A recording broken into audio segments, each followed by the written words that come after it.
और एक और बड़ी खबर आ रही है, ब्रेकिंग न्यूज इस वक्त की।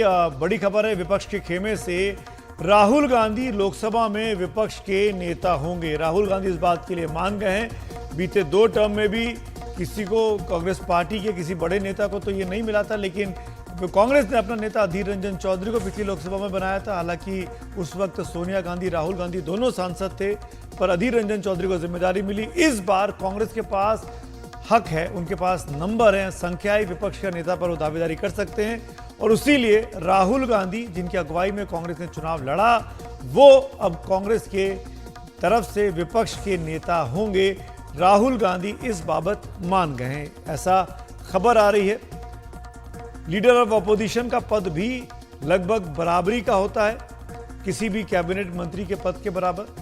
वो पीएससी का मुखिया होता है, इसीलिए इस पद पर सबकी नजर रहती है। मेरे सहयोगी प्रशांत मेरे साथ जुड़ गए। प्रशांत, राहुल गांधी जिम्मेदारी उठाने को मान गए इस बार, क्या कैसे हुआ सब कुछ? जी बिल्कुल, देखिए ये बार बार ये सवाल उठाया जा रहा था कि क्या राहुल गांधी इसकी जिम्मेदारी उठाने को तैयार होंगे, क्योंकि जो विपक्ष के नेता का जो पद होता है वो बहुत ही महत्वपूर्ण होता है।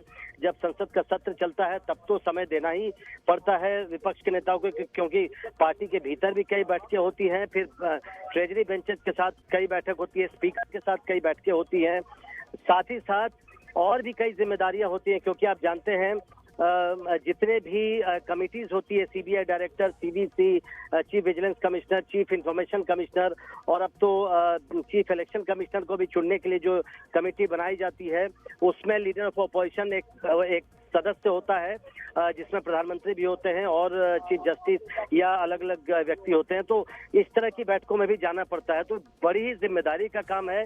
लेकिन आज अभी सारे अटकलों को विराम देते हुए, अब से कुछ देर पहले जो बैठक हुई है, उसके बाद केसी वेणुगोपाल ने इस बात की घोषणा की है कि राहुल गांधी विपक्ष के नेता होंगे। इस बार ऐसा लग रहा है कि बिल्कुल न सिर्फ जिम्मेदारी उठाने को तैयार है, बल्कि राहुल गांधी के तेवर आपने देखे हैं अब संसद में। वो ये कि राहुल गांधी अगर विपक्ष के नेता के पद पर रहेंगे तो उनको संसद में काफी वक्त देना पड़ेगा।